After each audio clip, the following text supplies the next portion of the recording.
नमस्कार, आपके साथ मैं हूं शकीना मलिक।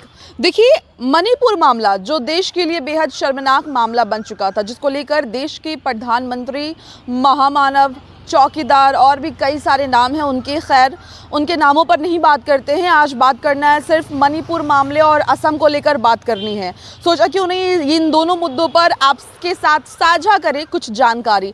देखिए, देश के नेता विपक्ष राहुल गांधी जो लगातार चुनाव से पहले भी इस मुद्दे को उठाते हुए नजर आ रहे थे संसद भवन में, वहीं चुनाव के बाद भी इस बार सत्र में राहुल गांधी ने लगातार इस मुद्दे पर आवाज उठाई, लेकिन ना तो संसद टीवी के कैमरे ने उनकी बातों को कैप्चर करना जरूरी समझा, ना ही ये दिखाना जरूरी समझा कि मणिपुर के मामले पर कौन विपक्षी आवाज उठा रहा है। खैर, आज मुद्दा यह है कि राहुल गांधी जब मणिपुर पहुंचे और किस तरीके से वहां की बेटियां राहुल गांधी से लिपट कर रो रही है। और देखिए, पहली बार 1 साल होने को आए इस मुद्दे को और पहली बार कोई नेता उनसे मिलने गया है, यानी मणिपुर के मामले पर बात करना जरूरी समझा। मणिपुर में जो हो रहे दंगों को खत्म करने की कोशिश राहुल गांधी ने की है। आपके डिस्प्ले पे ये कुछ तस्वीरें हैं जो हम आपसे साझा कर रहे हैं। इस तस्वीरों में देखिए किस तरीके से वहां की बेटियां राहुल गांधी से लिपट कर रो रही हैं। देखिए, ये मणिपुर मामला जिसको विपक्ष उठा रहा था, यहां तक कि नरेंद्र मोदी इस मुद्दे पर बात की आवाज उठाने के बाद देश के प्रधानमंत्री ने इस मामले पर चुप्पी तोड़ी और 2 शब्द कहना जरूरी समझा। अभी देश का जो प्रधानमंत्री यानी हमारे नरेंद्र मोदी जी, वो कहाँ हैं? वो रूस की सैर सपाटे में लगे हुए हैं।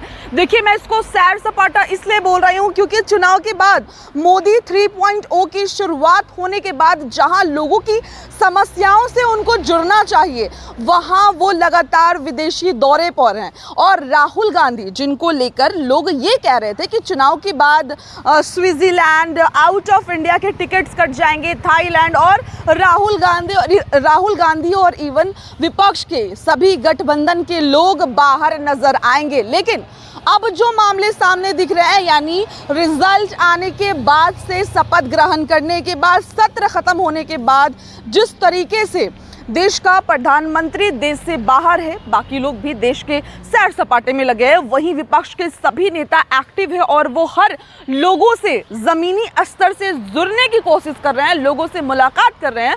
वहीं दूसरी तरफ असम में हुए लापरवाही को लेकर वहां के लोगों ने जो रिपोर्ट दी है, उनका ये कहना है कि 5 साल में बीजेपी गवर्नमेंट की लापरवाही की वजह से वहां पर फ्लड के ये सारे आंकड़े हैं। एक बार आप अपने डिस्प्ले पर देखिए किस तरीके से वहां के लोगों ने डिस्क्राइब किया है, यानी बीजेपी की लापरवाही। उन्होंने 18 से 19 तक की जो मांग की थी, जिस अमाउंट की मांग की थी, वो सुनवाई नहीं किया गया, वहां पर उन्हें कुछ नहीं मिला। उसके बाद भी उन्होंने डिमांड किया लगातार नील नील नील, और जितने देश को, यानी वहां पर रिकंस्ट्रक्शन करने की जो जरूरतें थी, अगर रिकंस्ट्रक्शन हो जाता तो फ्लड इस कदर नहीं होता। वहां पे जो लोग लगभग मारे गए वो उनकी मृत्यु नहीं होती। वहां पर जिस तरीके से बर्बादी हुई, बहुत सारे लोग अभी शेल्टर में रहने को मजबूर हो गए हैं क्योंकि उनका घर उनसे छीन सा गया है। तो ये सारे मामले जो वहां के लोग अब तक जो जानकारी दे रहे हैं वो बीजेपी की लापरवाही बता रहे हैं। खैर, आपको क्या लगता है इन सभी मामले पे, वो आप हमें ज़रूर बताएं। एक बार आप मणिपुर जब राहुल गांधी ने लोगों से मुलाकात की, लोगों का क्या कुछ कहना है, इस वीडियो को आप सुने। तो आपका मेन बात है कि आपको सिक्योरिटी चाहिए और आप वापस जाना चाहते हैं।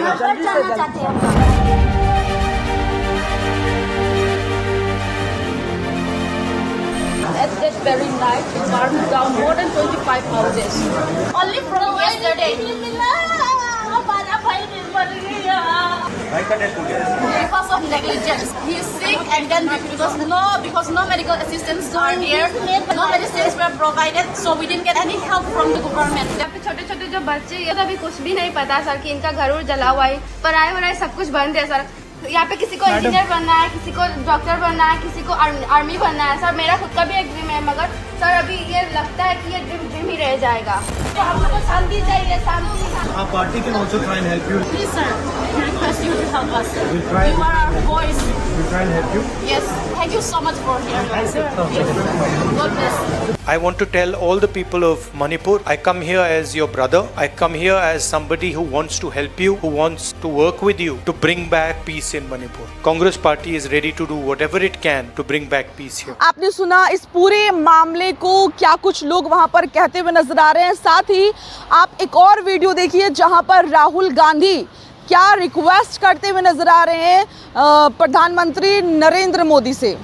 It's the third time I've come here since the problem started, and it has been a tremendous tragedy. Frankly, I was expecting some improvement in the situation, but I was quite disappointed to see that the situation is still nowhere near what it should be. Here, the need of the hour is peace. Violence is hurting everybody, and I have never seen anywhere in India what is going on here. The state is completely split in two, and it is a tragedy for everybody involved. I want to tell all the people of Manipur, I come here as your brother.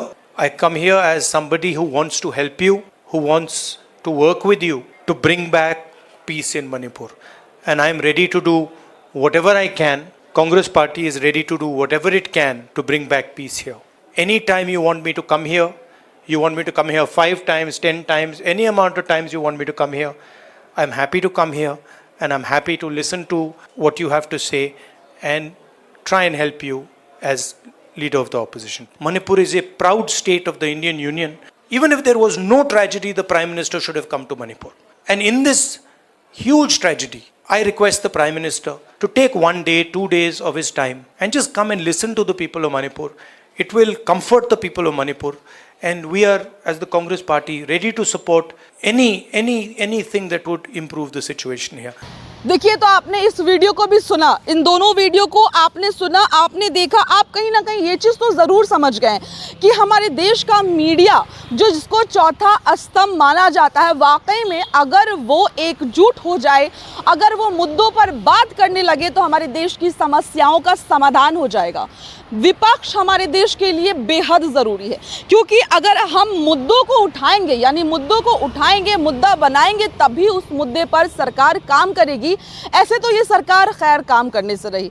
Baisakhi की ये सरकार है और ये सरकार न जाने क्या प्लान लेके चल रही है, क्या विज़न है आने वाले 5 साल का, ये हमारे तक अभी तक साझा नहीं हुई है और इस मुद्दे पर हम कोई ख़ास टिप्पणी भी नहीं करेंगे। लेकिन हमारा मुद्दा जो सिर्फ यही है कि 5 साल के लिए दोबारा से तिवारा से ये सरकार बन गई है। मोदी 3.0 5 साल के लिए हमारा देश इनके हाथों पर सौंप दिया गया है। और क्या लगता है कि मणिपुर में अब तक राहुल गांधी तो पहुंच गए हैं, लेकिन देश का प्रधानमंत्री अभी तक नहीं पहुंचा।